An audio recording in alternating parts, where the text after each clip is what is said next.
Hey everyone, welcome to the channel. In this series, I'm going to be doing the impossible. I'm going to be spending the next 5 months and about 50,000 bricks to create the most screen accurate Lego version of Helm's Deep. So in this, I'm going to be going over largely the process to building a scale mock like this, and some of the tips and tricks I use to do so faster and also with using fewer pieces. So guess fingers crossed and we'll dive into it.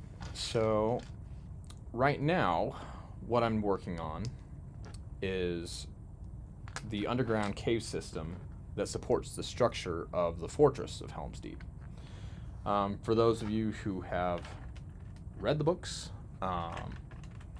or watched the movies, there is a very elaborate system of caves underneath Helm's Deep that the women of Rohan shelter in during the battle, and that also later becomes, fun fact, a dwarven kingdom after Gimli goes back and with a bunch of other dwarves and settles it, and so I'm deciding to use that as a way to build up some internal support for the fortress. Otherwise, it's just going to look like a bunch of scaffolding, which is never really a polished way of doing things. It's always a lot more fun if you can add some detail that's going to get people to double take when they see your build. So, yeah. While I work on this, feel free to ask any questions or give any comments. If you are a fan of Lord of the Rings like I am, let me know what's your favorite part of the movie or the books, or who your favorite character is, or if there's a certain scene from the movies or books that you would love to see as a Lego set. We're going to take a look over here, double check that everything's running properly. Let's see here. Hello. I am Mayday 4954. Cool. Welcome to the stream. So let me know if there's any questions you have as we go. Right now what I'm doing on this plate here, so I'm actually laying down some translucent blue bricks that's going to form a lake that's inside the cave system. It's a lot of repetition, which honestly, whenever you do large scale builds, so much of it ends up being just, repetition. Gets a little monotonous at times, but that's just to be expected whenever you're doing something like this. This is actually going to be the largest mock that I've ever built once it's completed. The fortress I've already designed out digitally using the Studio app from Bricklink. If you haven't done that, tried that app out before, it's a really fun app to be able to design and build things in Lego. And you can then create building instructions or render out the mocks that you've made. But I use it every now and then to design something if I don't have all the parts readily available. So, yeah. Let's see.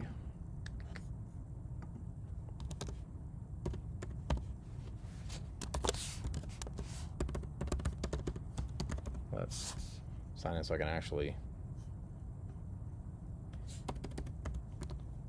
chat with you guys as we go.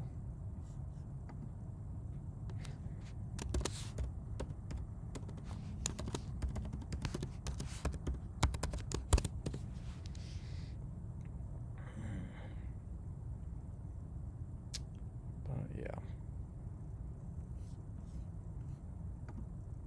There we go.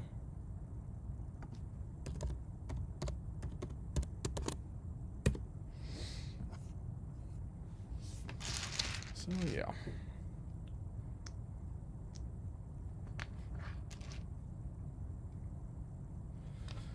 Now, this is actually a mock that I am preparing for a Lego convention here in Salt Lake City. It's going to be the 6th year that I'm competing in this. And this year the theme is castle. So I figured what could be, you know, what could be better than probably the most epic medieval battle of all time put to screen. The problem with that is that it then becomes a matter of how to potentially capture the full scale of that battle without having to build and buy 10,000 Urukai minifigs, which, if any of you have ever tried to buy any of the ones from the original sets secondhand, it's a hefty chunk of change. So I don't know if I'll go that many, but we'll have a good amount. So yeah. So somebody needs to invent some sort of thimble for Lego builders, because after building non-stop for a couple hours, your fingers get a little raw. So yeah.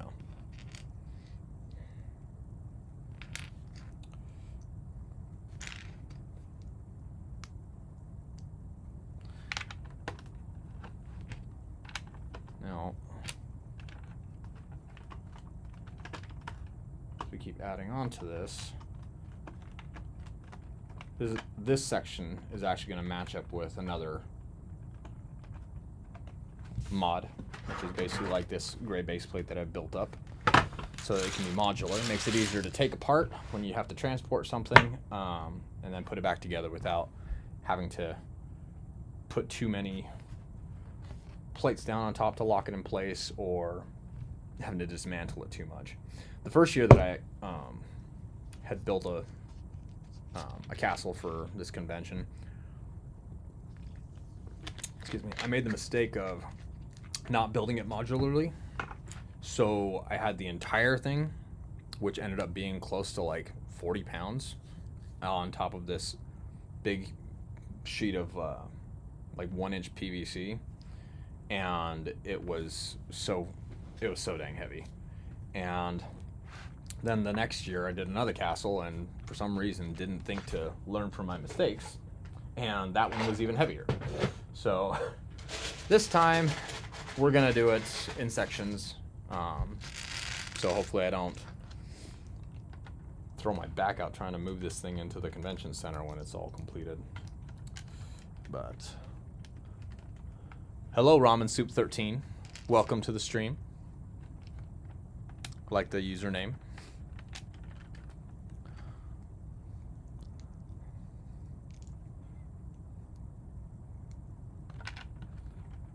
So, you know, let me actually show you what this is going to look like completed, because I've already got one section that's done. So, hang on. Okay. Well, it's 90%. So this is actually the piece that will match up to this.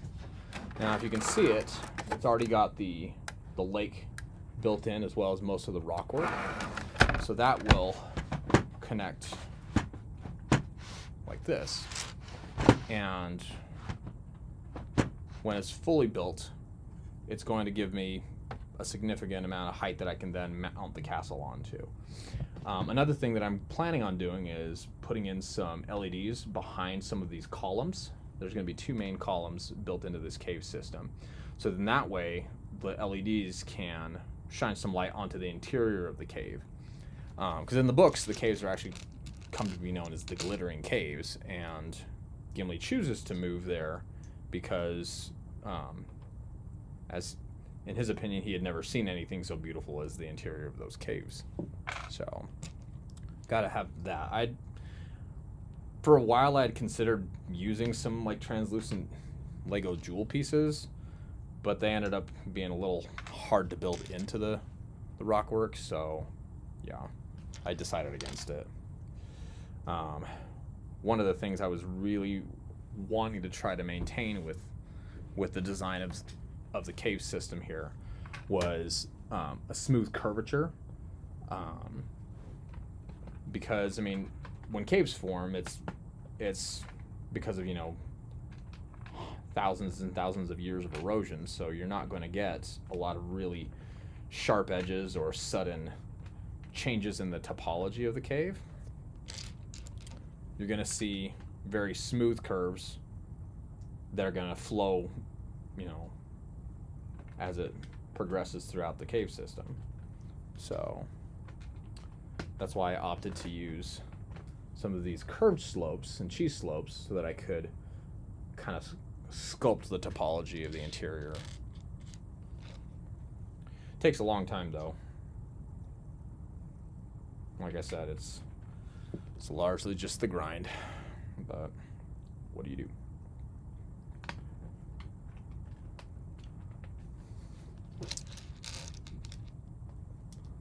So for you guys watching, here's a question. What is your favorite Lego theme or Lego set that you've had? And what would you love to see turned into a Lego set?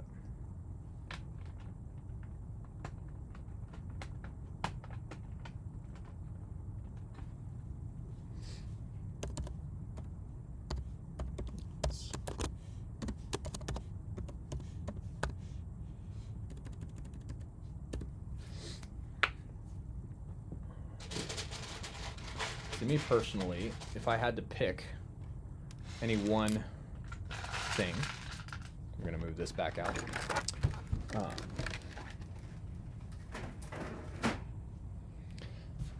If I had to pick any one thing to turn into a Lego set, that's a tough one. I mean, I am a kid of the 80s and 90s, so a lot of that stuff, which is kind of nostalgic, appeals to me. Let's see. I mean, I think if I had to choose one thing that I'd want turned into a Lego set, it would probably be the Dragon Zord from the original Power Rangers. Super excited that, you know, there's an ideas set coming out of the Megazord, but let's be honest, the Dragon Zord was way cooler. So, oh, Ramen Soup says he would like Peely Bone made into a Lego set. Peely Bone. Now, I'm pretty sure... Oh, that's your favorite Lego set. Oh, yeah. That one was pretty cool. That one is pretty cool.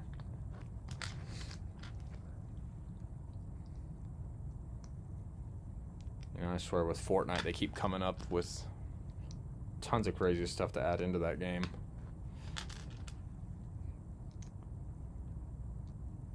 Wonder if they'll ever add Lord of the Rings to it. Hard to say.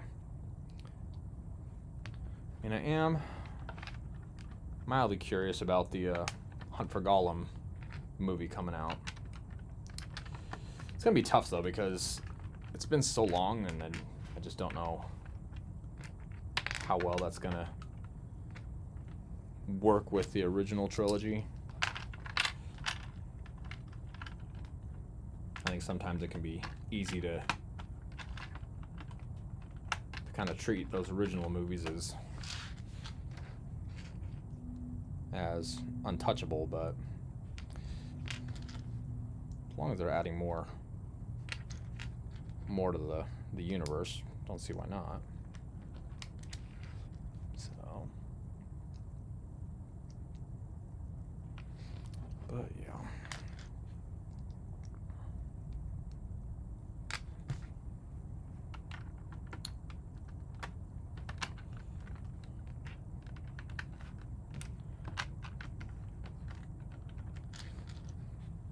You know, it would be really awesome if in real life you could just do a montage scene and then cut to the end of something.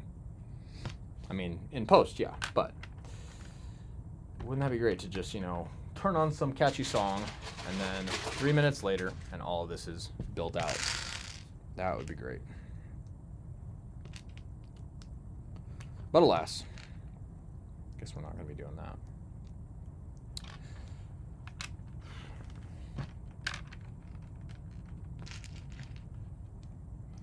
So, for those watching,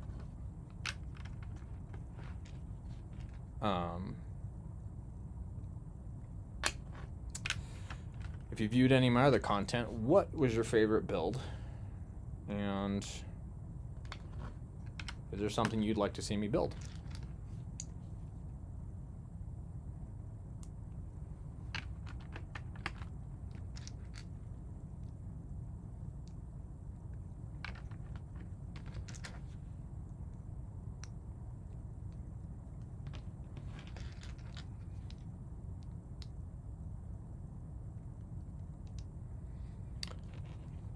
Tingle. Ah, yes. Tingle. Tingle and the King of Red Lions. Both of those are really fun. You know, the King of Red Lions actually was one that I had built years ago. And I did that just because I had finished a playthrough on the Wind Waker. And at the time, I was really into collecting the Lego brickheads, and I'd often build my own. That one was an especially interesting challenge. Here, let me actually go grab that, because there's some things I'd love to talk about with how I designed that one. That's hard to do without having it for reference. 1 second. Be right back.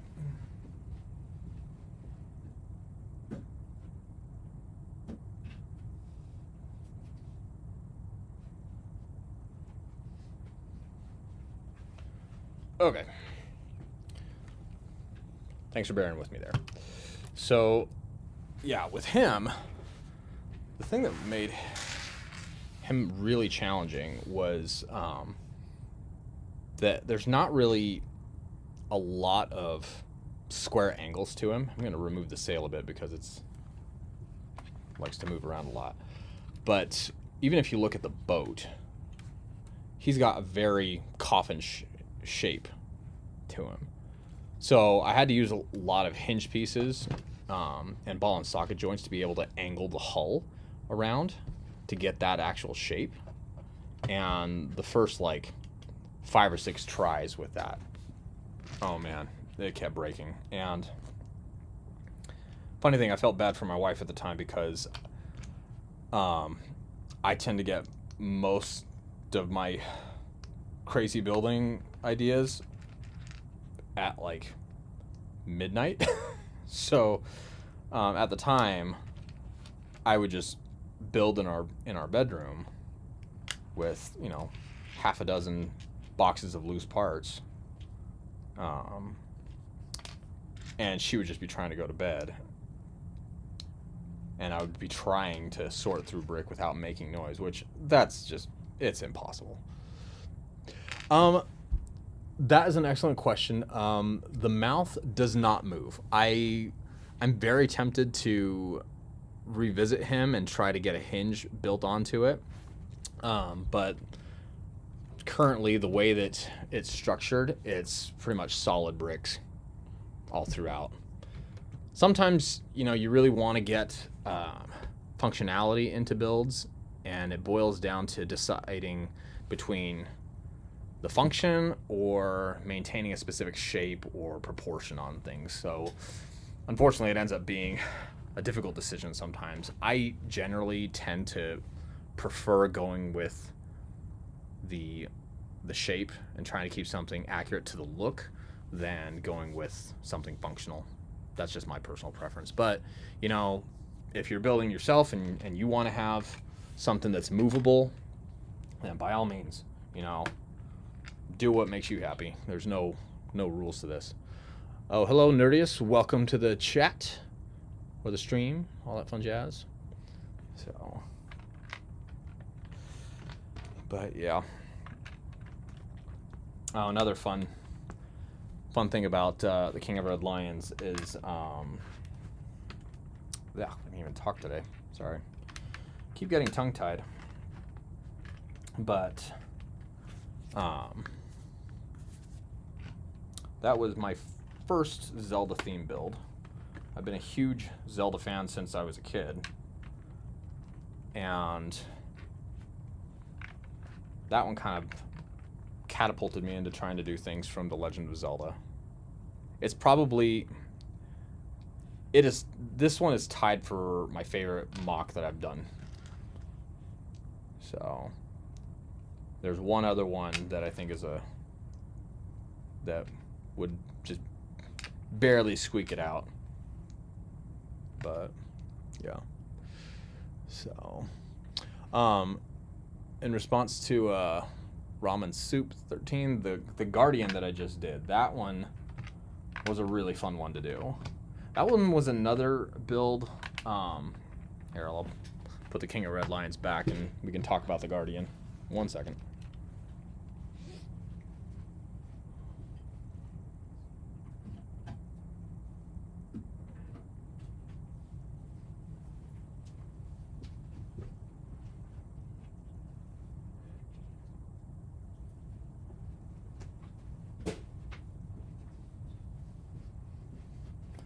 Okay, back. So the Guardian, this was a more recent build that I did from Breath of the Wild. This was another instance where, unfortunately, I had to decide between the look of the model versus functionality.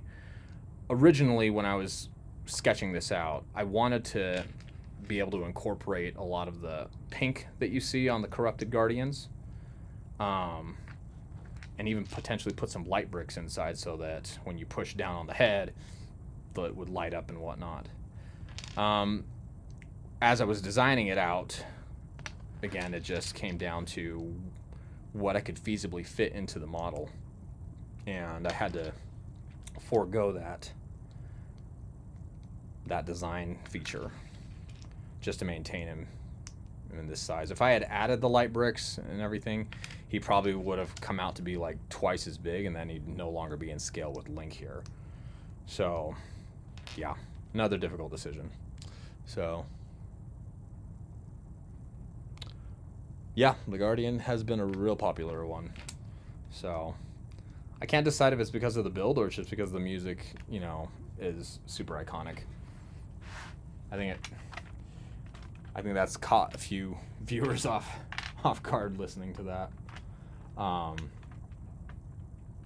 But yeah, this is another build where I would love to, speaking of the Guardian, where I would love to go back with some LEDs and wire and just intertwine that inside of it. We'll have to get to that at some point. But now I'm also tempted to do the other versions of the Guardians too, like the Sky Guardians or the smaller ones that you fight in the shrines. And for those interested, I am going to be working on instructions for this that I'll have available for download.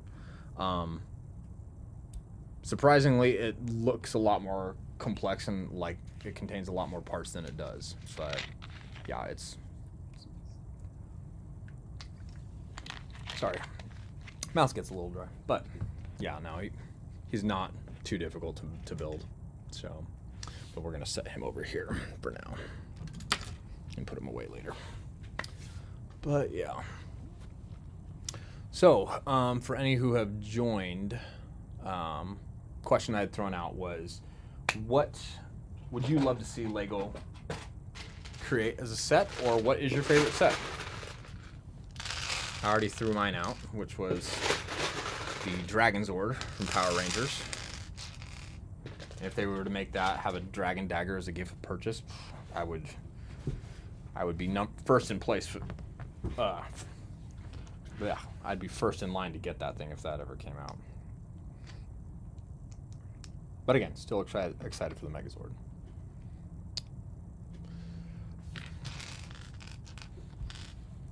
Sorry, sometimes trying to read these emojis on here. Can't quite tell what they are. They look like fish, but I could be wrong. Could be wrong.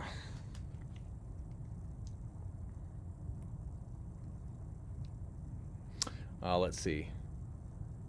There it is. Godzilla or Dragon Ball? Well, that's the annoying thing is, you know, Lego is officially coming out with both. The Godzilla set is rumored to be their Black Friday release, which I'm just gonna have to get because I love Godzilla. That was another thing I grew up on. Would watch Godzilla movies every Saturday on TNT, back when that was still a channel.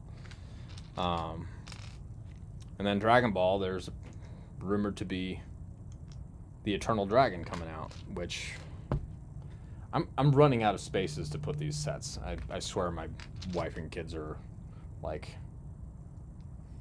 probably fed up with every flat space in the house covered in Lego. There's yes, they're coming out with both of those sets. So the Dragon Ball one, I don't think that they've announced an actual release date, but is rumored to be around November as well. So yeah, I'm gonna have to save up some money for that. But yeah.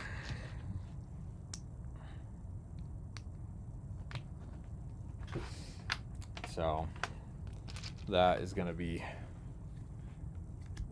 some crazy stuff when that comes out. Okay, let's see here. We're gonna need a tile here. Sorry for the noise.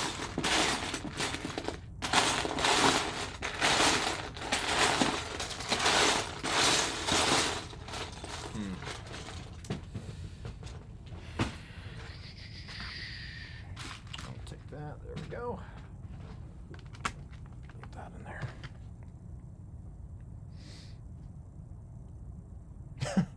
Yeah. Yeah.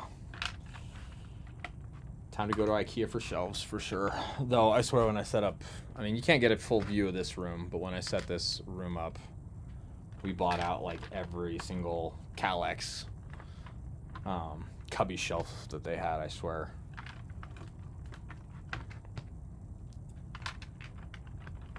You know it's bad when you go to IKEA and they've got a mug with your name waiting for you and you're like, oh, okay.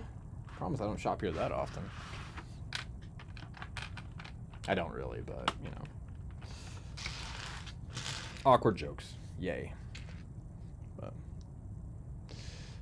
yeah.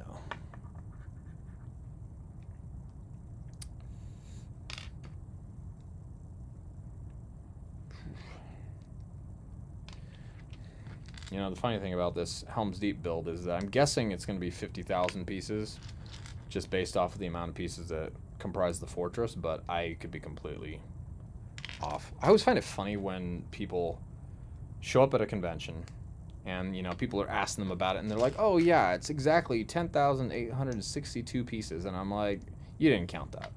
There's no way.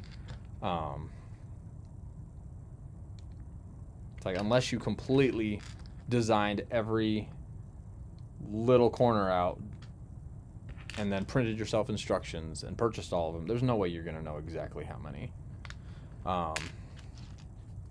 Anytime people ask me that of like mocks that I build, I mean, the smaller ones I will count out just for the channel, but bigger ones like, you can't quite see behind me, but like this guy here, when people would ask me how many pieces that is, I'll be like, oh, that's the magic of it. It was only 30.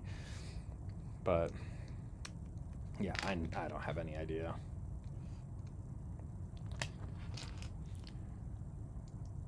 And honestly, sometimes I don't want to know because it makes it easier to justify to the wife.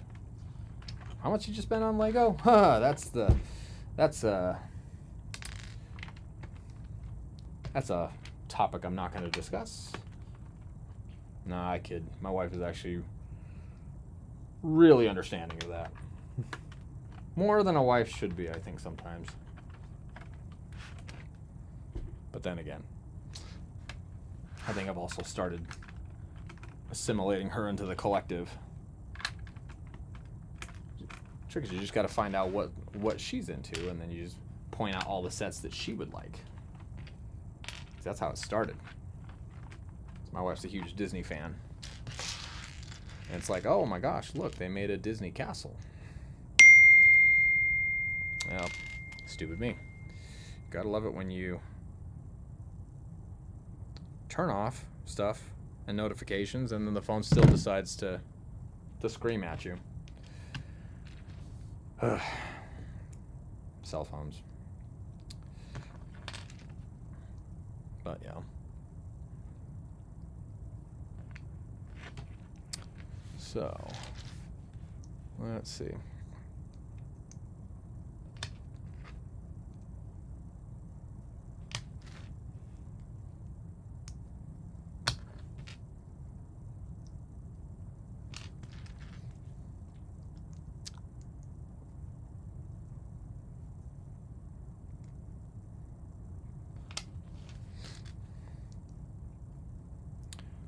Also, one thing I haven't mentioned, but any of the mocks that I make in my short form videos or the long form ones, I generally do try to, after the fact, create instructions for it.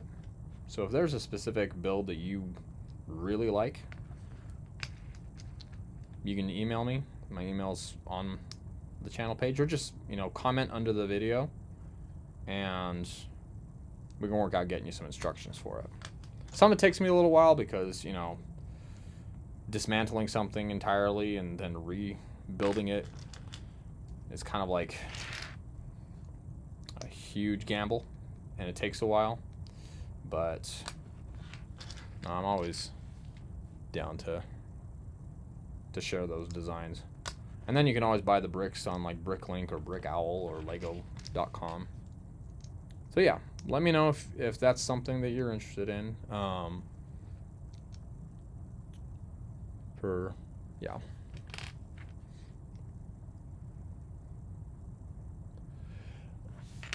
Let's see. 5 months for Helm's Deep. How doable is that really? Oh, I have no clue. That, because I do this for the same convention every year. It often just becomes, me figuring out how much time do I have before the convention happens. So the largest mock that I've made was a Polish castle about 4 years ago. And that one took me 10 months. Helm's Deep is about twice the size of that. So I don't know. I could be really shooting myself in the foot here. Or it could be the most epic thing ever. We're just going to kind of go with it and find out and see what happens. It'd be cool if I made a wearable Iron Man helmet. That would be awesome. If I made a wearable Iron Man helmet, that would be cool, but then it becomes a question of which one. Are we talking like the Mark 1 that's just really a tin iron bucket, or are we talking like his Mark 52 nanotech armor? I don't know. That would be fun. Let's see. Have I ever submitted any of my builds to Lego Ideas? I did once. It was a build challenge that they did a few years ago when they were before the Dungeons and Dragons set came out. And that was the prompt, just build something Dungeons and Dragons related.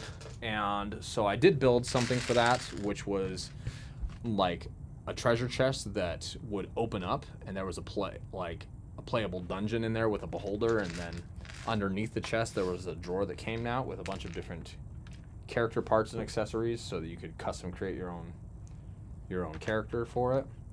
And that unfortunately wasn't selected. Not that I feel that the actual set wasn't deserving. That thing is amazing.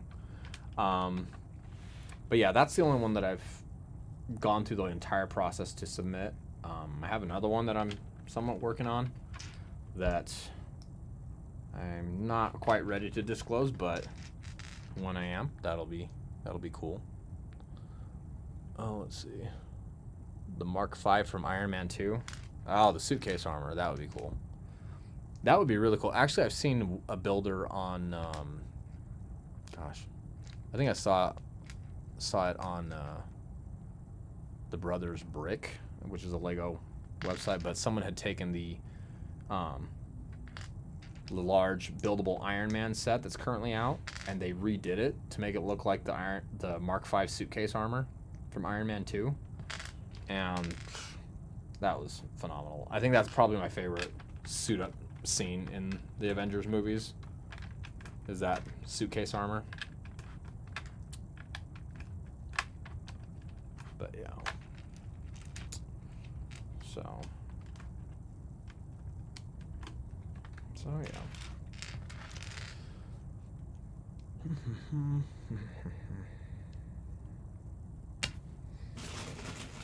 Sorry, snack time.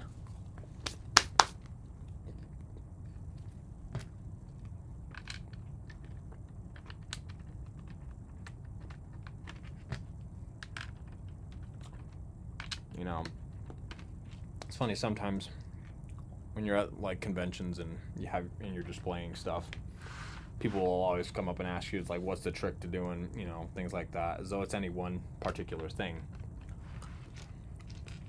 And sometimes you just want to be like, it's stamina. You know, actually being willing to sit through and build all these parts. Of course, you never remember to say stuff like that. So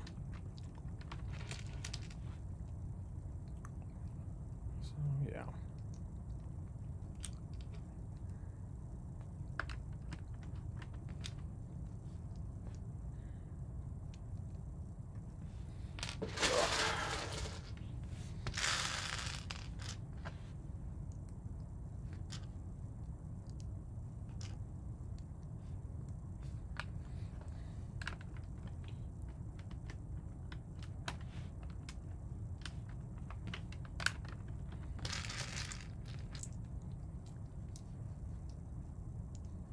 Start with one brick and trust the process.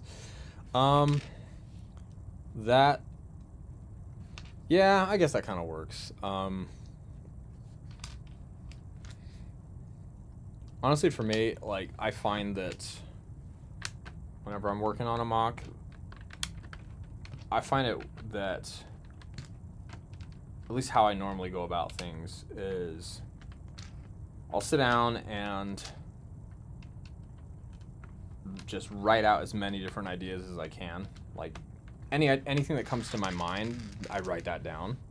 And then once I've got, you know, I've you know, filled up a page of paper or whatnot, then I'll just go through and see which one makes me excited. Because if I'm not excited about the build, there's no way anyone else is going to be. So, yeah. It just kind of goes to the adage that, you know, if you do what you love, then, you know, it's not going to feel like work. Very same thing with Lego building. If you build what you love, it's not going to feel tedious. It's not going to feel boring for the most part. But yeah. So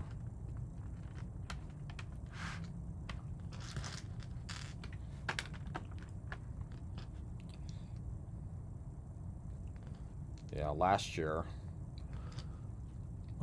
built, I pretty much recreated the poster from Muppet Treasure Island.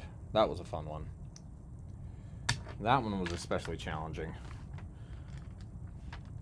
It's one thing to build a castle or a train or whatever from Lego. It's a completely different thing to build Miss Piggy.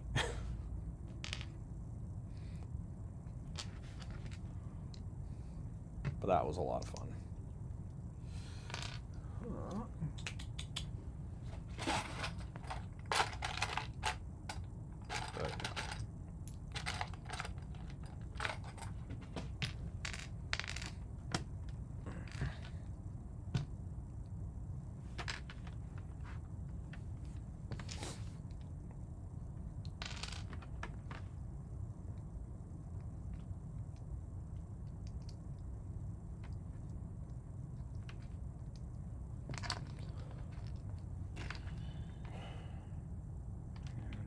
Did that wrong. Okay.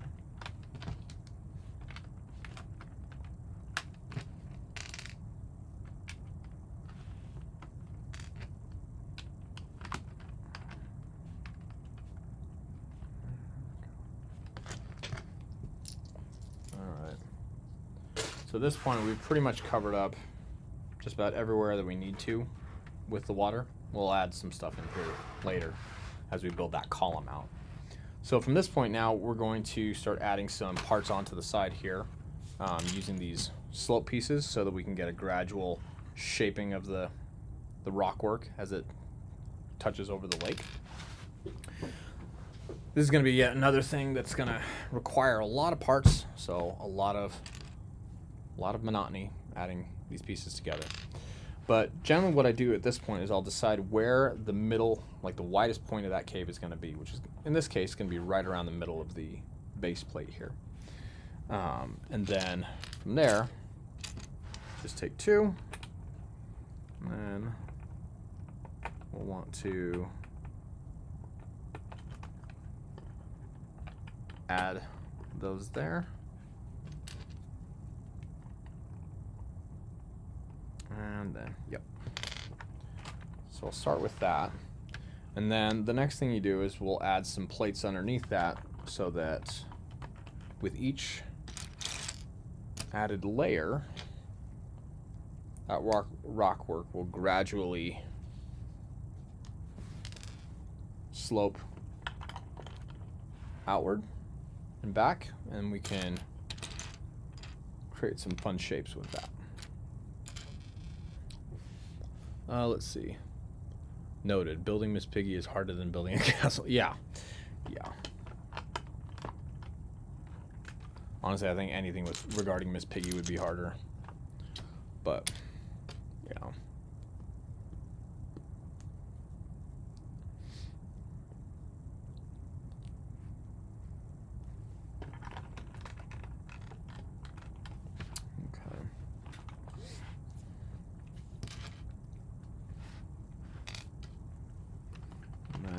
Another thing we'll do here, start adding some parts so we can widen that out.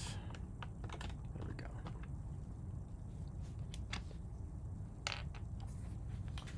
And then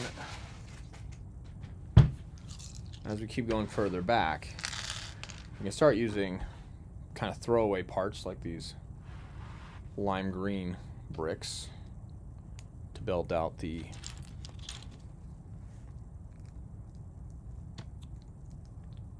bottom underlying support for that, so we can continue to that curvature.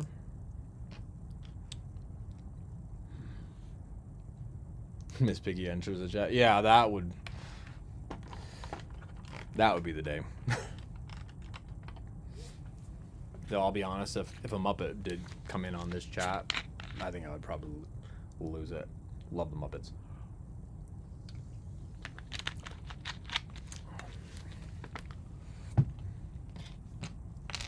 You know, it's funny, I saw this thing online. Sorry, another snack break. Where someone had proposed what characters the Muppets would play in a Lord of the Rings remake. And for the most part, they were pretty interesting. But I found it really weird that they were like, oh yeah, Snoop Dogg's going to be Gandalf. And I was like, say what? That makes absolutely no sense whatsoever. I mean, because you always have to have one human character, you know, when there's a Muppet movie of some sort. But, yeah, I definitely wouldn't choose Snoop Dogg as the one character. Honestly, if it was, if I were to remake Lord of the Rings with Muppets, I think the only, like, human character would be Elijah Wood. Just keep him as Frodo. And then, you know, have everybody else as, you know, whatever character. So, but that's probably me just being very, very unoriginal. So, yeah. Okay. So,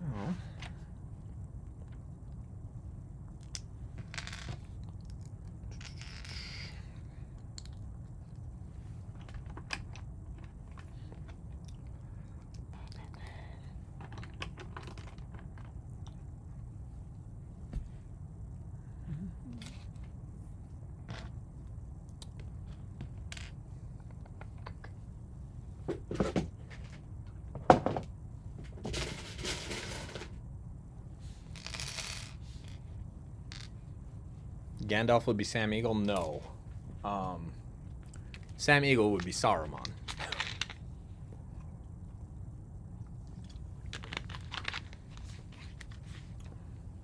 At least I thought that would be a bit better.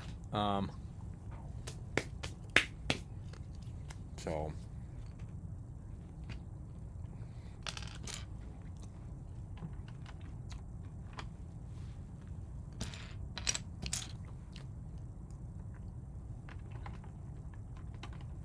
Let's see here.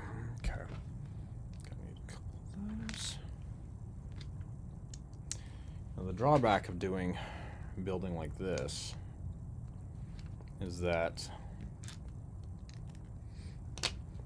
sometimes you end up using more parts than you initially could have, just trying to build out the stuff, because you have to go, you know, one section of rock at a time. But it's not too bad. So,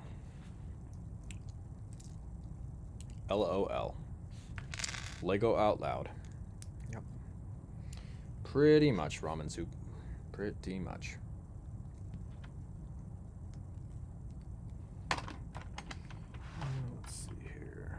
We need another.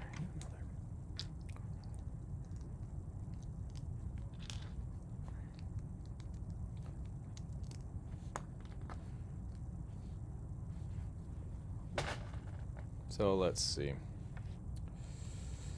Other thoughts. So yeah, who else would we cast in a Lord of the Rings remake?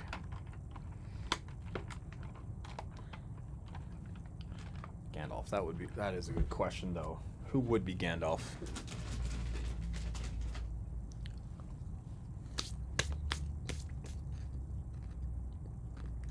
I almost feel like they would just have to make an Ian McKellen Muppet to do that. So I don't think you'd find anybody else that would be better pressed for it. Kind of like how they made a special Muppet for Tim Curry after Muppet Treasure Island.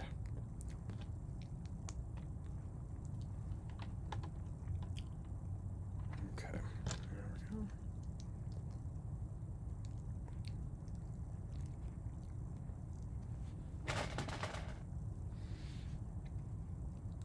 Uncle Deadly as Saruman? Okay, yeah, I could see that. I could see that.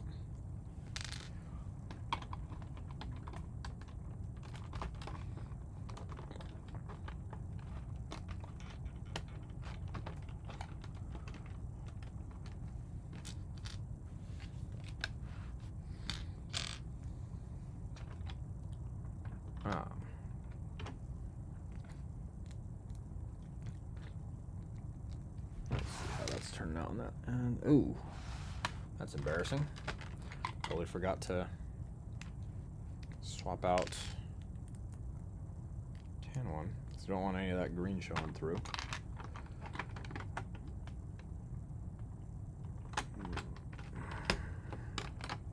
There we go.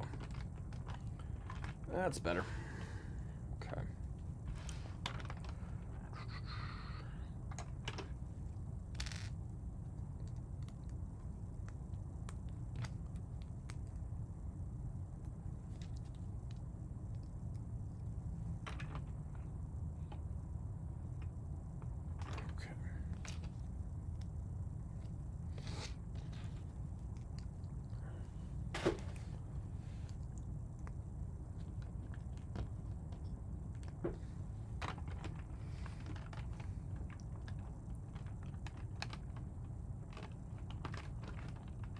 But yeah, I think that they really should get back to using the Muppets for like classic literature,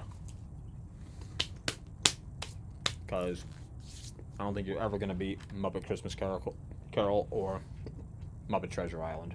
Those are by far the peak of Muppet movies, at least after the era of Jim Henson. But yeah, figured that was also a very quick way for me to get in trouble, but alas. So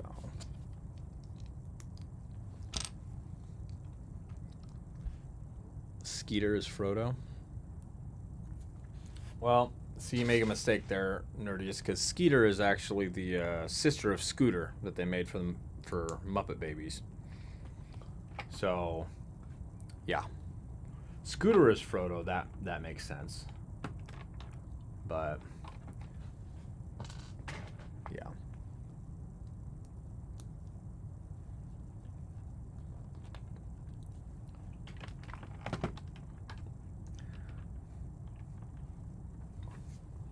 Yeah. Or I feel like the one character that I would definitely want in that iteration, but I have no idea who they would be, is the Swedish Chef. Like, I can't really inherently think of someone that he should be.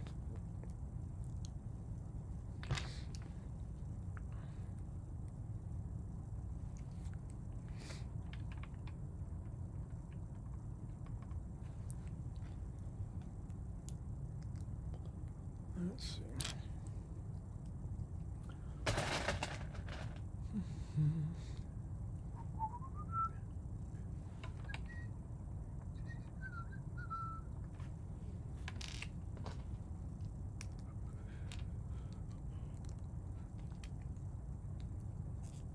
Credibility out the window. Animal is Gandalf. Swedish Chef is Sauron. That would be funny. And now credibility is not out the window. I have a weirdly specific memory when it comes to old shows. So yeah, cartoons were pretty much the sum of my existence when I was younger. So I happen to remember bizarrely specific details about them. So yeah, no shame there. Now, if you were to have said, like, who are the Muppets, then that's a different story. So, yeah. Oh.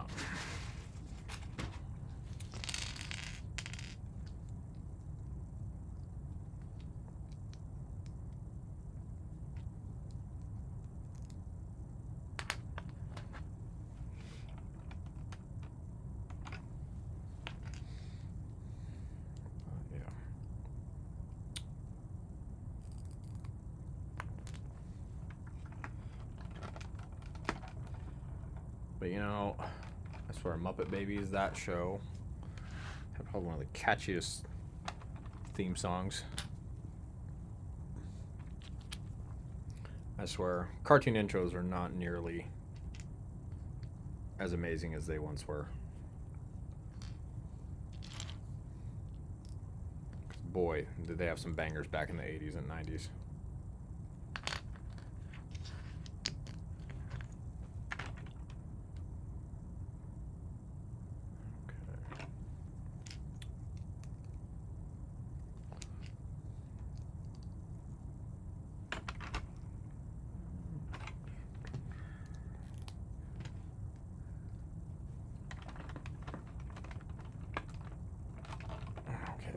See how that's turning out. Yep. So that's coming out pretty good. So you'll see that gradual shaping here. So that is exactly what we're going for. Now now that I've got it about this far out, I'm actually gonna kind of start to taper it back off, because otherwise it's gonna run into the column and then we won't be able to see actually too far into the cave. So from here, basically just do the exact opposite of what I've been doing and reverse it.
So in other topics, as far as current, Lego sets coming out and whatnot.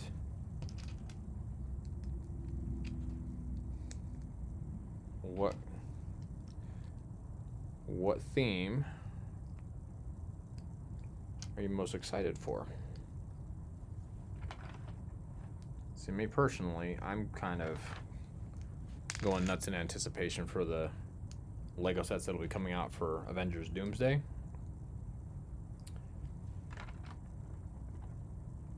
Because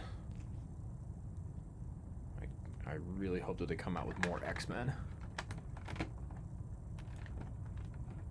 Plus, I'm just really curious to see how Doctor Doom's going to look in his minifig form.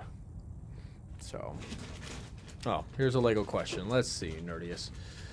How come no one can make a good-looking three-dimensional pixel build? Well, my opinion on the matter is primarily because the Lego bricks are not a perfect square. It makes it hard to do a three-dimensional pixel build without stretching the proportions of the pixelated character. I've done some like two-dimensional like flat builds before based off of pixelated sprites, but I've never attempted to do a 3D one. That actually would be really interesting. I had someone the other day that asked for builds from The Link to the Past, and that actually might be the route to go with that. So, yeah, you'll have to tune in and we'll see if maybe, just maybe, we can do something about that.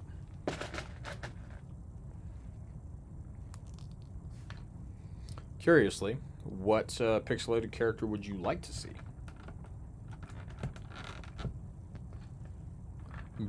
Based on your what I imagine is a self-portrait. Got to have some favorite pixelated character.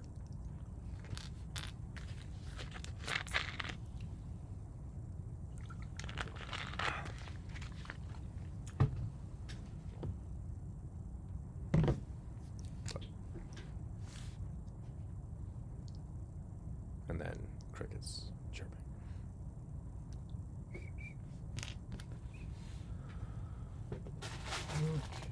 need to put more of these together.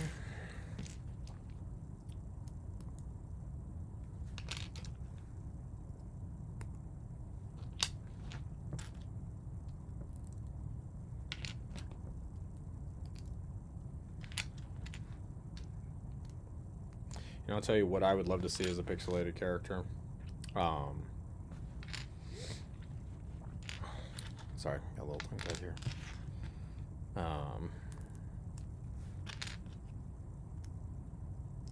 I would love to see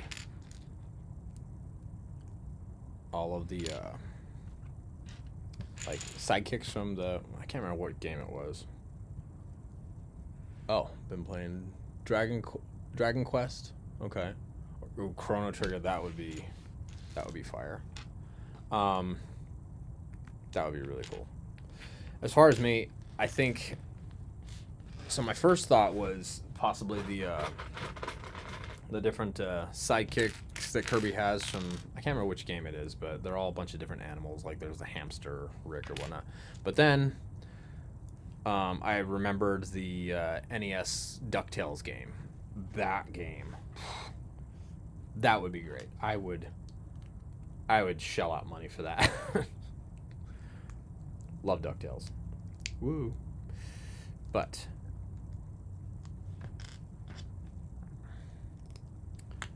yeah, that would be fun.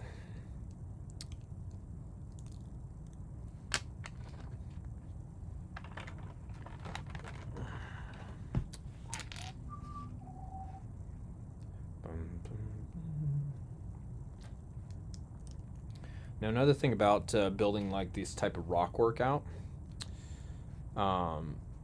is we're really only going to be building stuff that's going to be visible to the audience.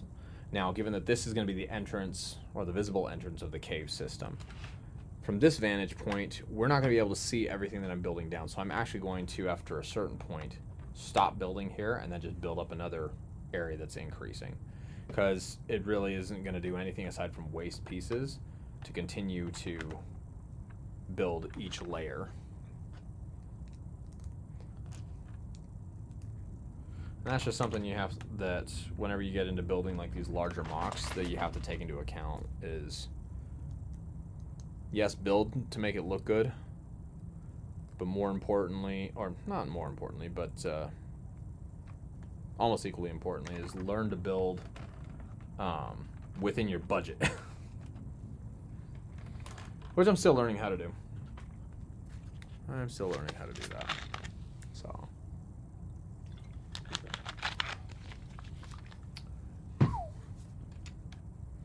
Gosh, Lego building is such thirsty work.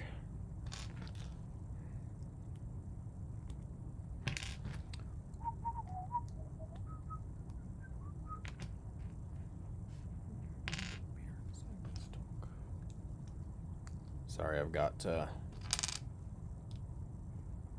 Pippin's drinking song in my head when the hobbits are at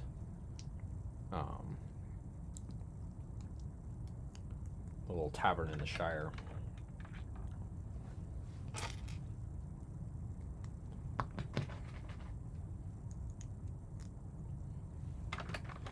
Don't know why, but it was an earworm, so it just decided to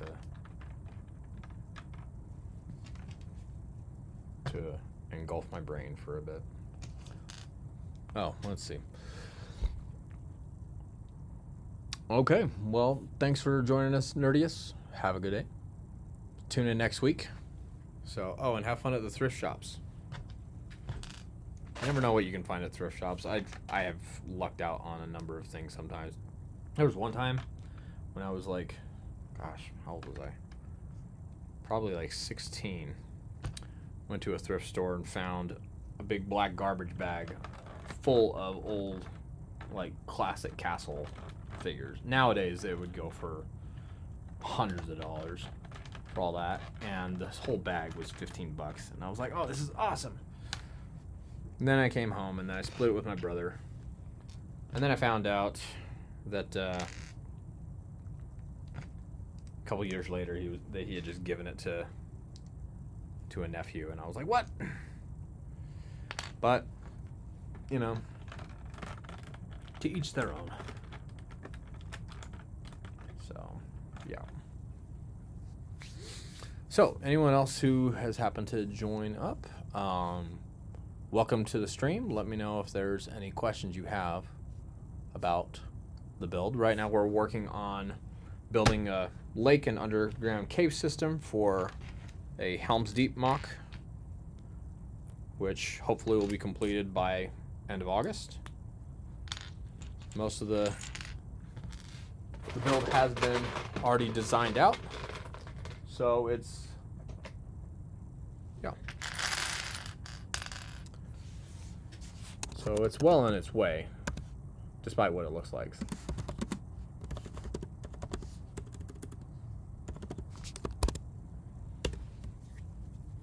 But, yep.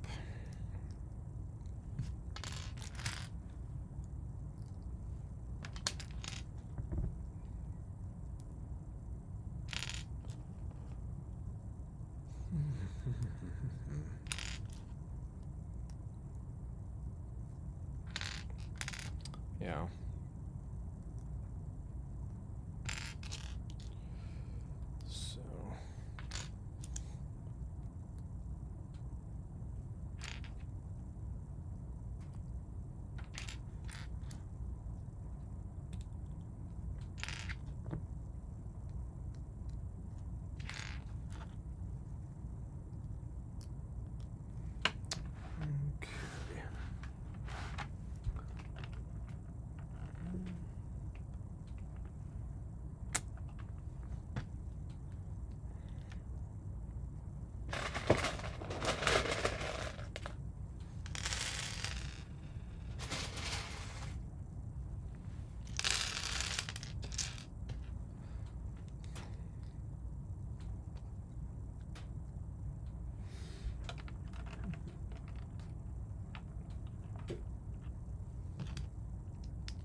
You know, one of the things that absolutely kind of drives me nuts when it comes to building my own stuff is how easily I can get distracted by something that is not really important at the moment. I guess it's kind of one of the downsides of living with ADHD, but yeah. Building this cave system out, and then my brain starts thinking, oh, but you know, it would be a really cool thing to do right on top of it is build an armory. And I'm like, oh, well, I mean, I hadn't built that out yet, but now that sounds fun. But got to force myself to do that on another time. But yeah, like I mentioned, the joys of, you know, ADHD, right? So I'll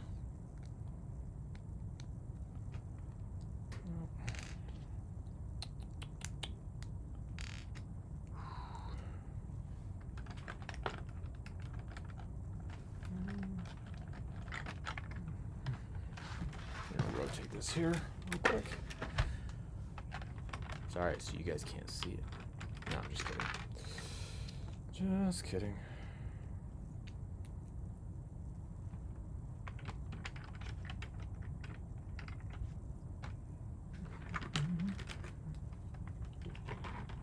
There we go. Sorry. Just had to get a little bit of a better vantage point.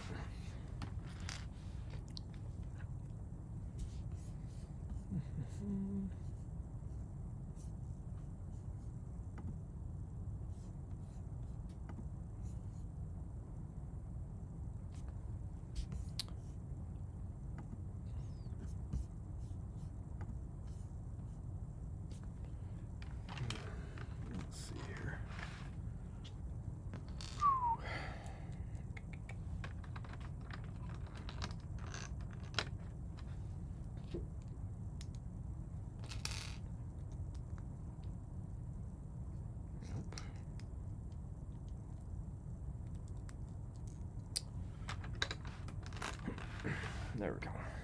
There we go.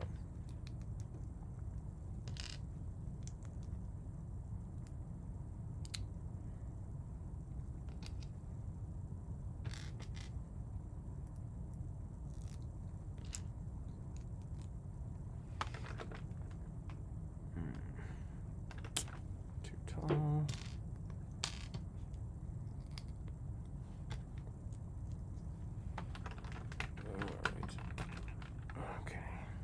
There we go.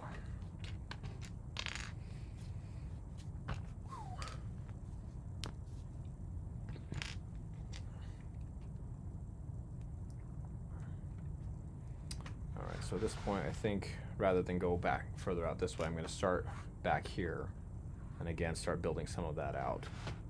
Now, at this little corner here where it cuts off, we're just going to have a very sharp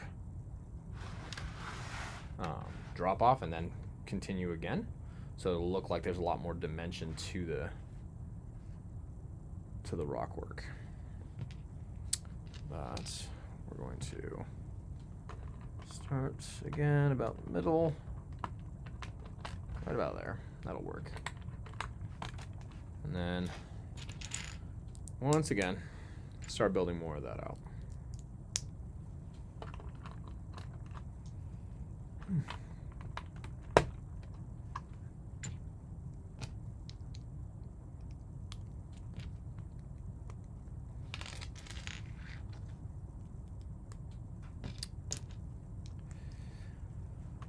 You know, it's funny. Sometimes when you tend to do your own builds and things like that, it's so easy to just buy certain parts and then hang on to them for years because you never know what to do with them. And then 6 years down the line, you're like, aha, I could use these for this. That's totally the case with these slope pieces. I've hung on to them for a while, waiting for like the perfect build. Let's see how that's going. Yep, that. And yeah, eventually it just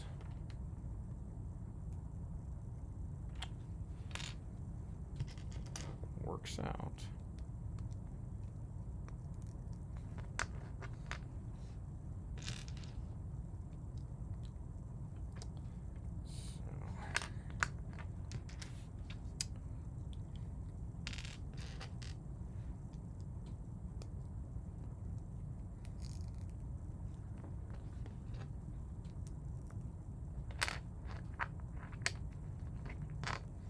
So, for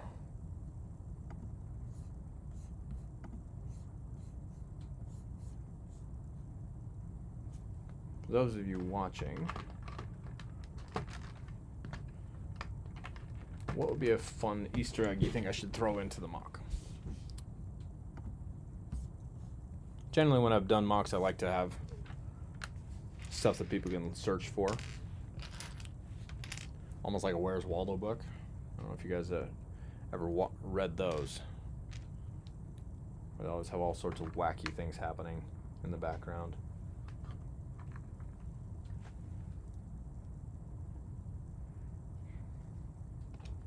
Those are always a fun thing.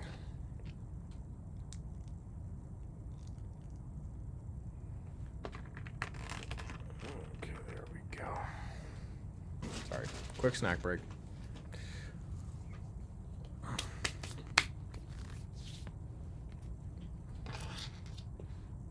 Try to keep throwing the camera off anytime I move.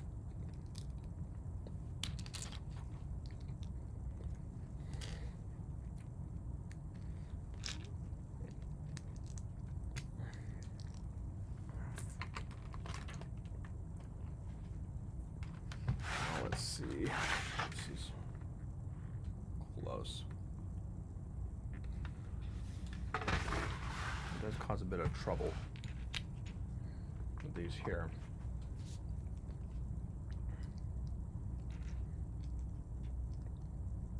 Because the bricks are showing a bit more, these colored ones.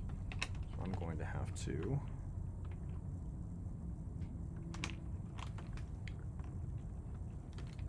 a little bit more.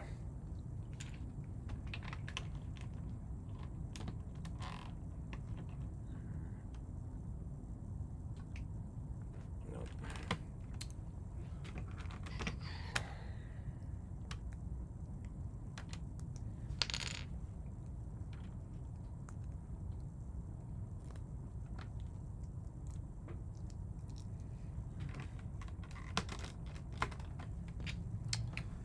There we go. Yep.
So, again, anyone who's currently in the lobby, if you have any questions about any mocks or anything regarding like Lego building or whatnot, feel free to throw that out into the chat. It's always good to learn from whatever way you can. Lego building's no different.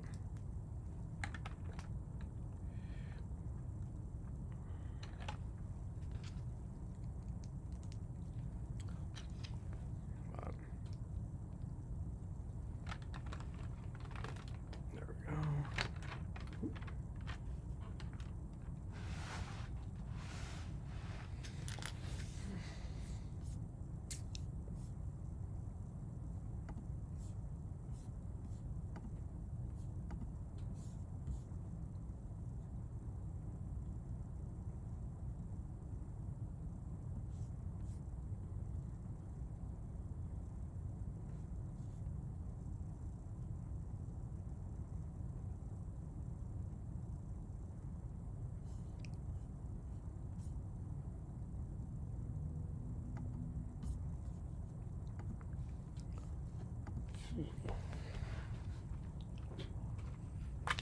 Boy.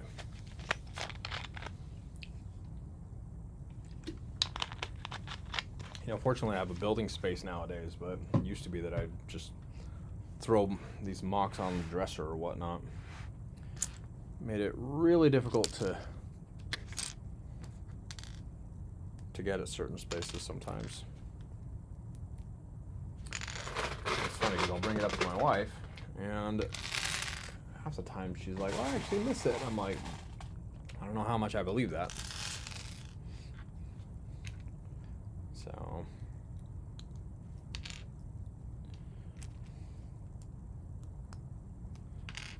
sometimes it makes me feel like a house plant, you know.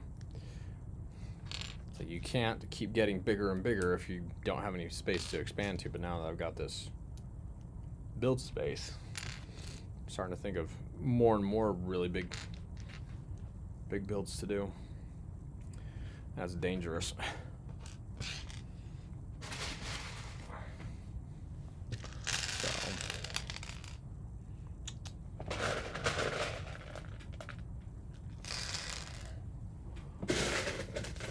Oof.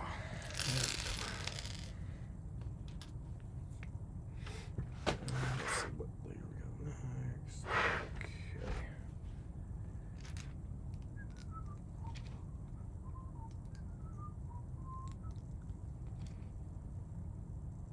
Sorry, now I have the bluey theme stuck in my head.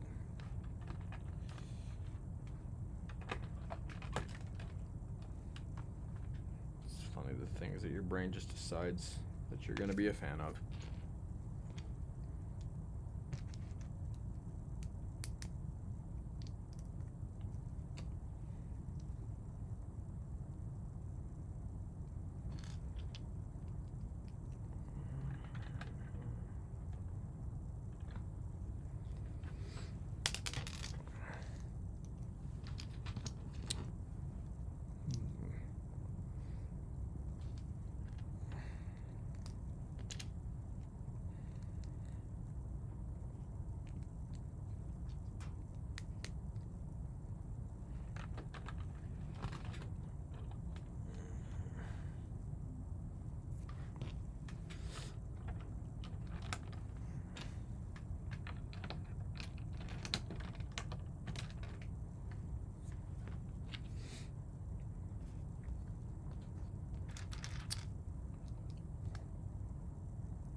Okay.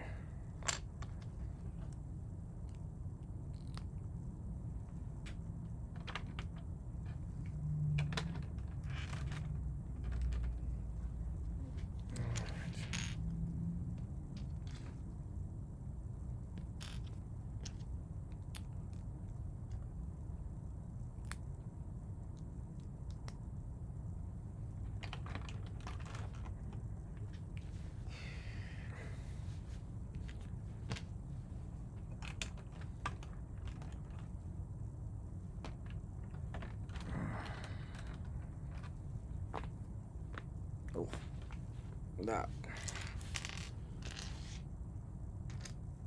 was nice.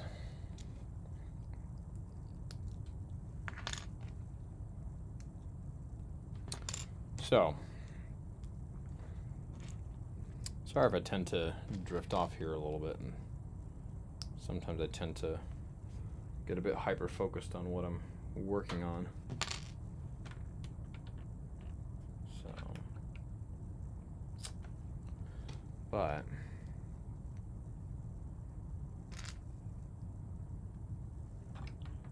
it's just the name of the game, I guess.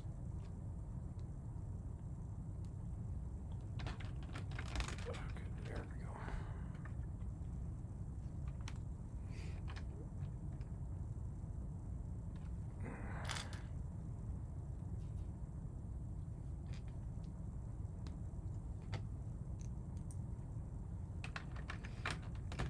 There we go.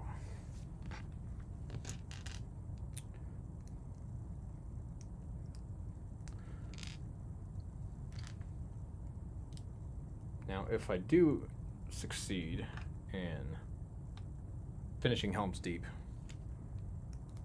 by August, as I mentioned, what sort of build do you guys think that I should do next? I generally like to do things differently, so there are some people that are always building castles, some people always building pirate ships. I don't like to always stick to one specific thing. I think that it's always important to try to improve where you can. And for me, when it comes to Lego building, I don't like falling back on the same techniques over and over again, or the same types of builds. I mean, I like certain themes, but I think you should always try to add what skills you can to improve yourself. So, if you could tell me a certain build or theme that you wanted to see me do for next year, what would it be and why?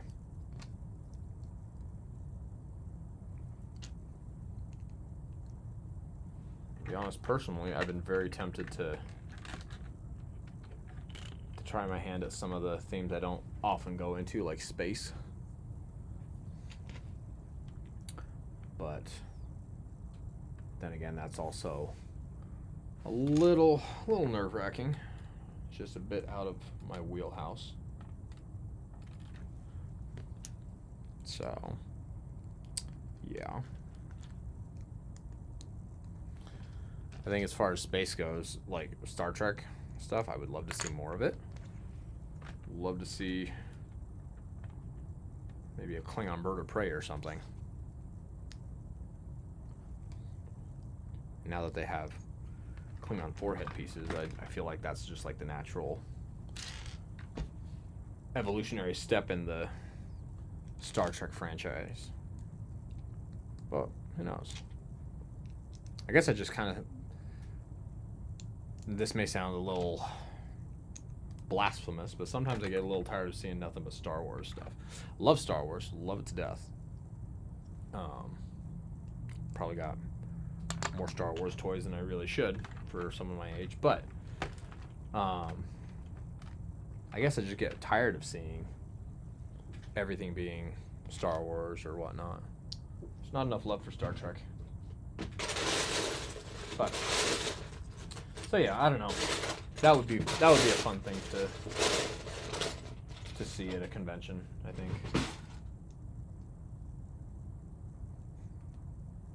Or, hey, why not something completely off, like out of the ordinary, like something from Galaxy Quest or whatnot. That would be entertaining. And I almost lost a piece there.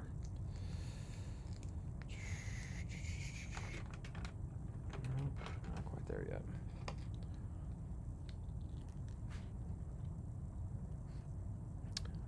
Hello, Ladybug Princess 1. Welcome to the stream. The staircase masquerade scene from Phantom of the Opera would be a fun set to see. That would be. I do kind of feel that I don't feel that could. Well, See, that one's tough because I think that it would be cool to see in minifig scale, but I think it would be even better if they were brick built characters, particularly with some of the costumes that the characters have. I mean, you could do them with minifigs, but I don't know. I always like being able to add more detail where I can, so I think that would be an interesting one. I mean, honestly, I would love to see an opera house. That would be super cool. But then that would be that would end up being like a really, really big one. So, yeah, maybe that would be definitely one heck of a challenge. Have to buy all those seat pieces and everything, but yep.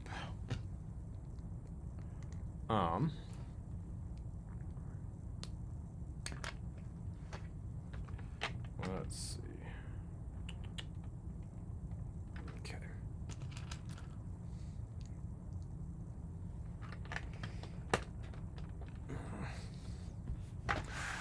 Boy, slowly coming along. But let's see. From the vantage point, yep, that will work. Got a few more to go out. Yeah. When this is all complete, it's going to give a lot more. It's the intended result is that it'll have the look of being a very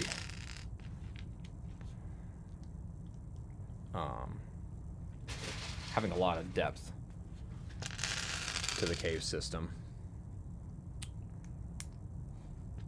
and hopefully support the weight of the fortress. That's kind of the drawback of one of the drawbacks of designing digitally, is not knowing how heavy the actual fortress section is going to be. So in a way, it's kind of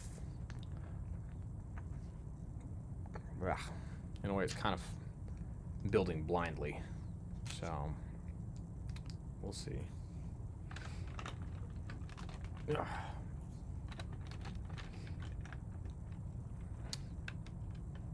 Yeah, that would be way cool, referring to the Phantom of the Opera set. That would be an interesting one for sure. I feel like there would definitely be, you know, a market for that. But it always depends on what LEGO chooses to do with stuff. So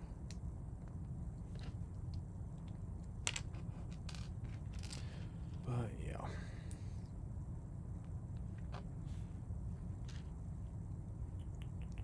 Let's see, get there.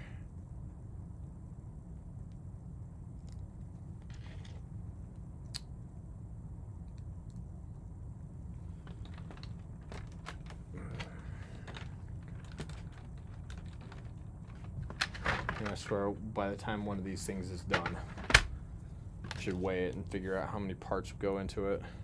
See, that would be the smart thing to do, just weigh the pieces. I don't know.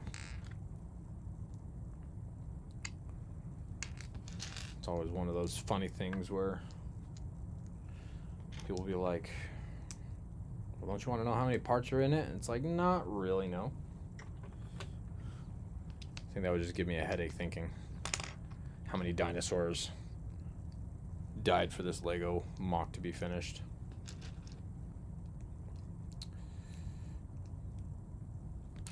I don't need that on my conscience.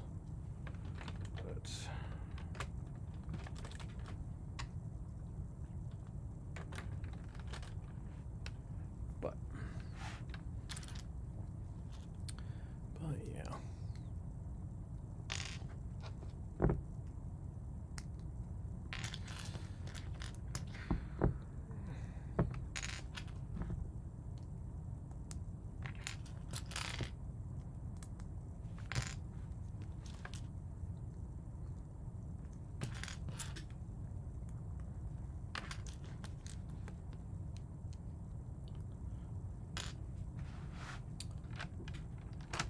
And one of the things that's going to be challenging about this is going to be building from this section here where the studs are on the side and integrating that into this area here where the studs are on the top. The reason that becomes challenging is that at some point I'm going to have to figure where an even meetup is between these slope pieces going this way versus slope pieces going that way, which, because of these cheese slopes, doesn't always line up. So that'll be a fun little challenge to work around. But got to be done. Got to be done.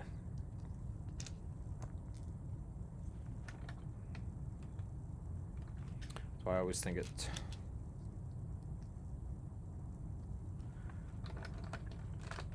kind of funny, especially when you watch like Lego Masters and they're like, you have 8 hours to do this, and it's just like, oh sure. I mean, you don't realize how long 8 hours is to be sitting and building and whatnot. And I can put, I think,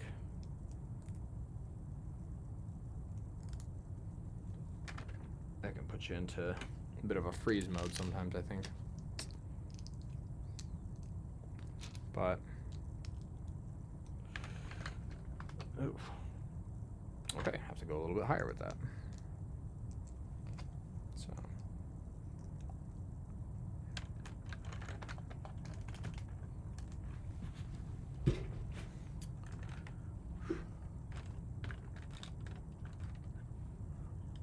but yeah, referring to Ladybug Princess's comment, so if any of your viewers haven't seen Phantom of the Opera, there's a really cool scene that takes place at the beginning of the second act, where the entire like opera company are dressed in like masquerade costumes and things like that, and it has this really cool looking curved staircase that comes down, and they do this really intricate dance sequence there. But yeah, tons of cool costumes and things like that. It would make for a really stunning visual piece.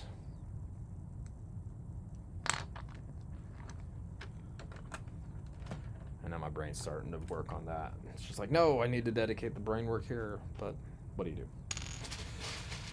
What do? You just add it to the list of things and then, you know, potentially tackle that for a future convention. Because, yeah, that's what we do. So, yep.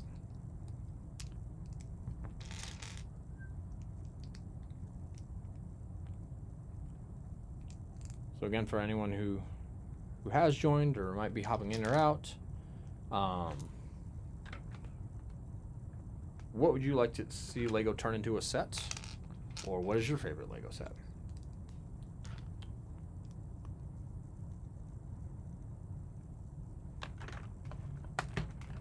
For me, I think currently favorite Lego set. That's a tough one. I don't often buy a lot of actual sets. I'll usually build my own things. Of the sets that I have purchased, I think Rivendell is probably up there. Love the Lord of the Rings stuff. I do like the Enterprise, though. My wife would probably call me out on the fact that I haven't finished building it. It's currently just the dorsal section that's sitting on a table in our living room. But eventually it'll get done. Eventually. In the meantime, I'll be like, oh my gosh, there's all these other Lego sets I need to get. And she'll be like, what? But alas. It's always another thing.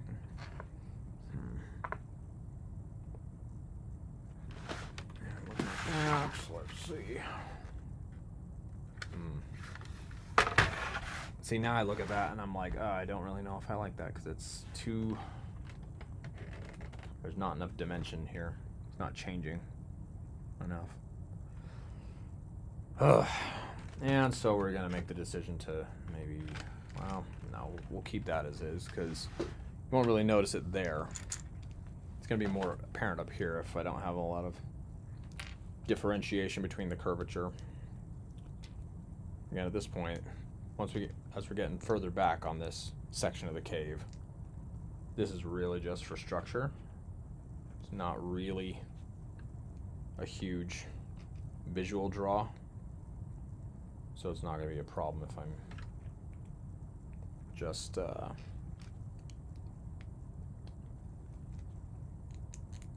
keeping things a little boring there. So yeah. But yeah.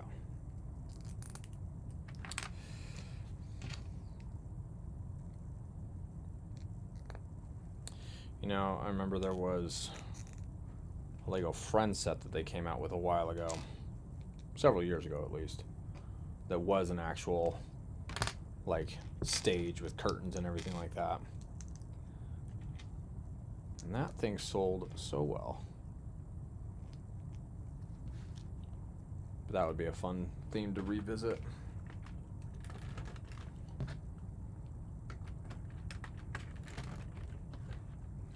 At least to kind of add more to it.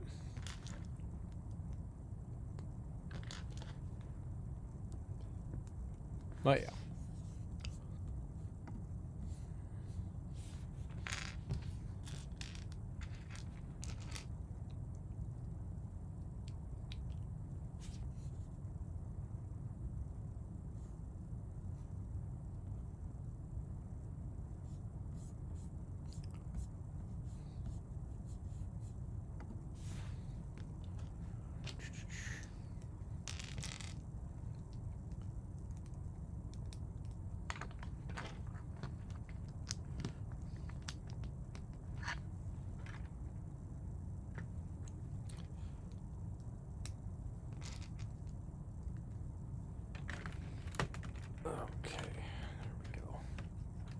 That I'll do a good job of holding.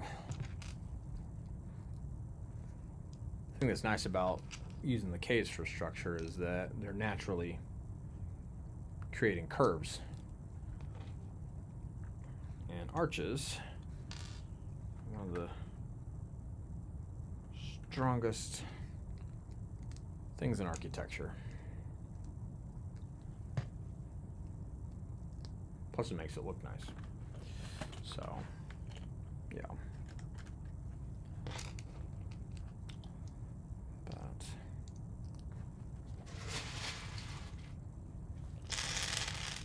I will say one thing.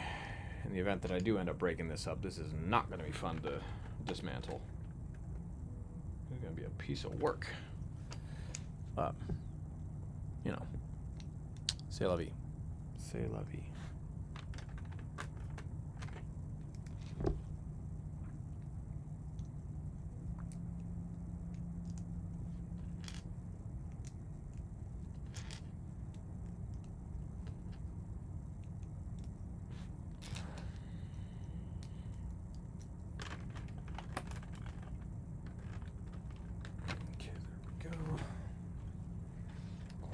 Now from here we can build up the next section.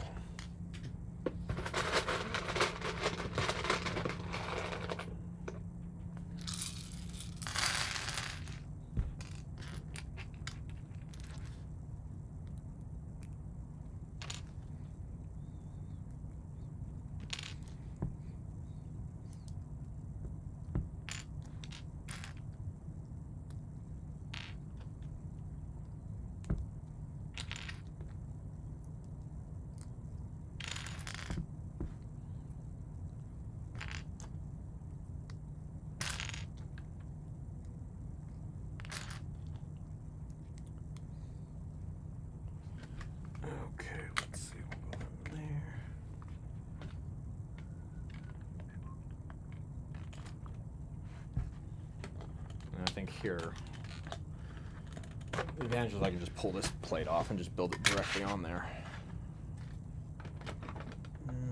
yep, we will just do that. Makes it a little easier from having to cock my head to the side.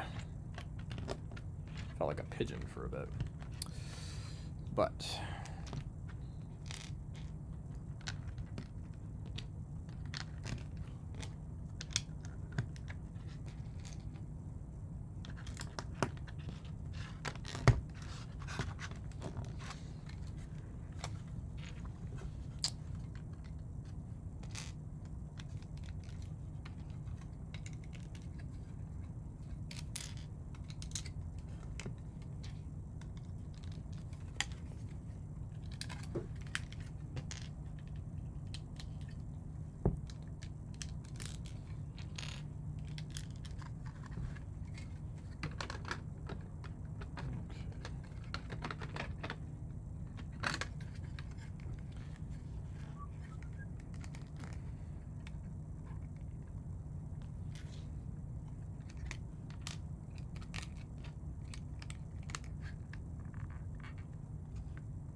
think for these future podcasts, or not podcasts, what am I talking about? Live streams. I'm going to probably have to have one of the Lord of the Rings movies playing in the background. As I'm building through this, I keep having the soundtrack run through my head. So, yeah, right now I've got the Three Hunters playing, which, if you're not familiar with the Lord of the Rings score, that is the point where Aragorn, Legolas, and Gimli are tracking the Uruk-hai across the plains of Rohan to rescue Merry and Pippin. Super epic part of the score. I think that would be like the most motivating music to run a marathon to. But yeah, again, it's an earworm, so just gotta sit and listen to it in my head. So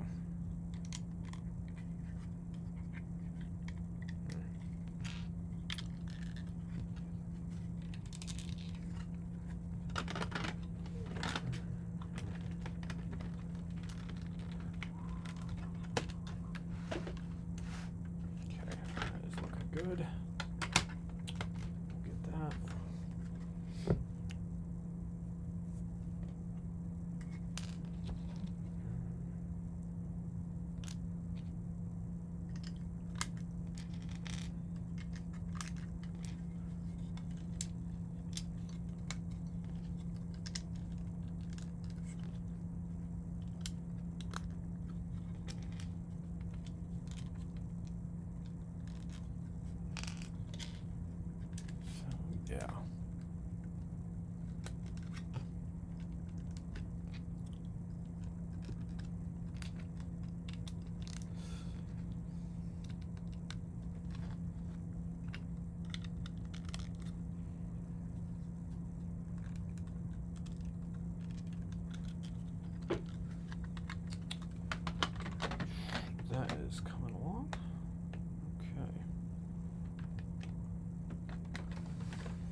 Well, so far this has been working out pretty good.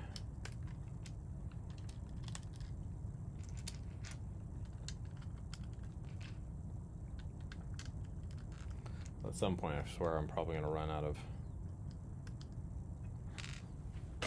certain parts. So then, we'll just have to go to the Lego store.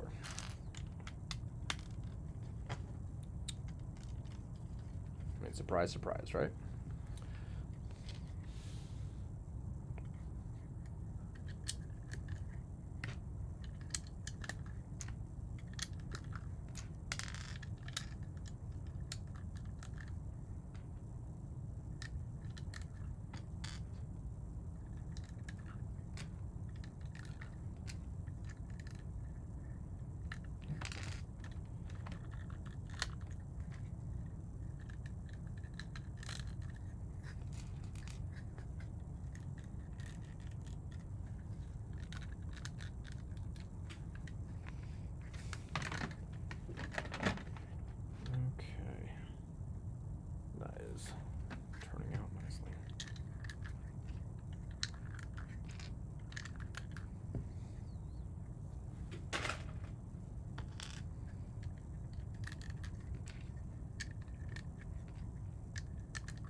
And I reiterate my comment that someone really needs to invent a thimble or specific gloves for Lego builders.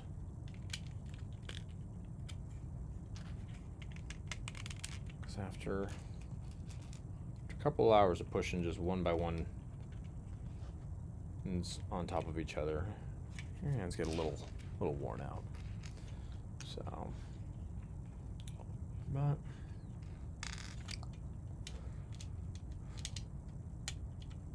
yeah.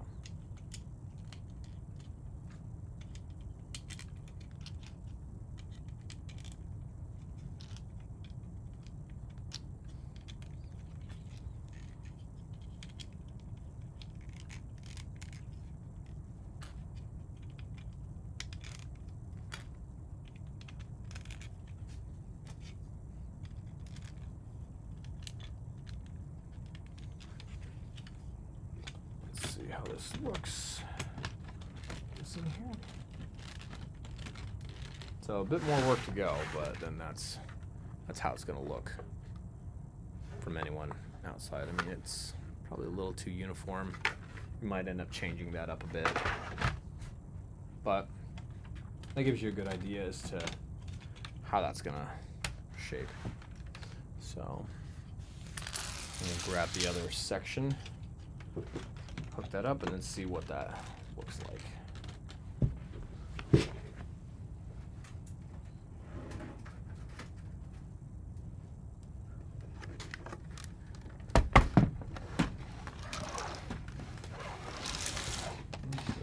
go. And yeah, so then that's how this cave structure is going to look. So pretty big, but that should support it nicely. So yeah.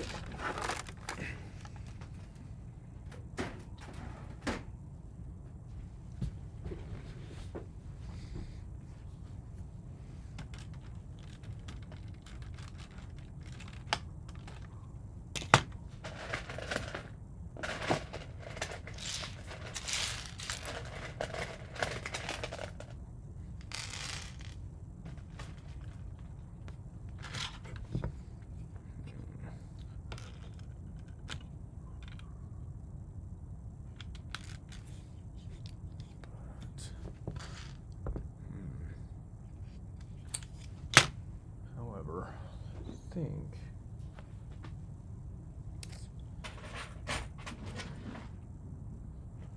think we might try redoing some sections. Try to get a bit more dimension into some of these shapes.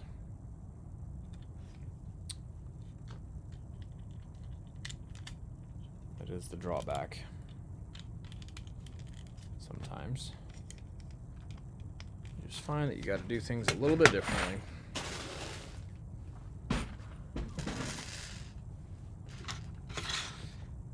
Just to shake up the pattern.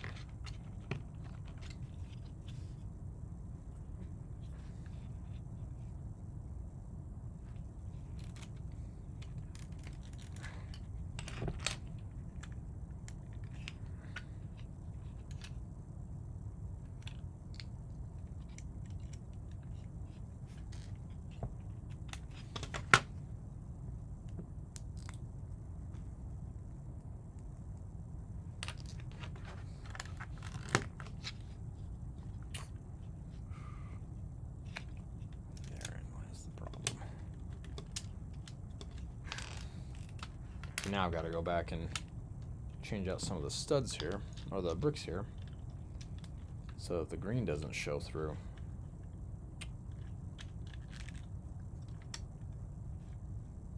But I think it will look better.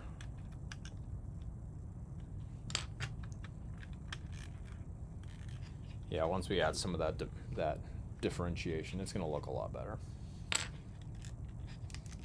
But, you know.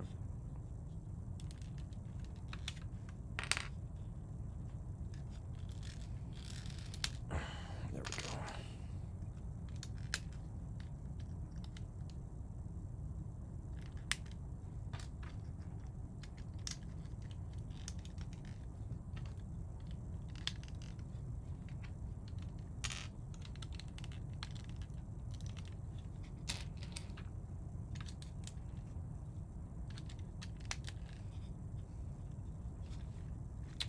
There's another one I gotta switch out.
hardly visible, but it works out. Well, in any case, thank you everybody for tuning in. Be sure to come back next week where we're going to be finishing up the cave system and then going into the base of the outer fortress wall. So thanks again, and I'll see you next time.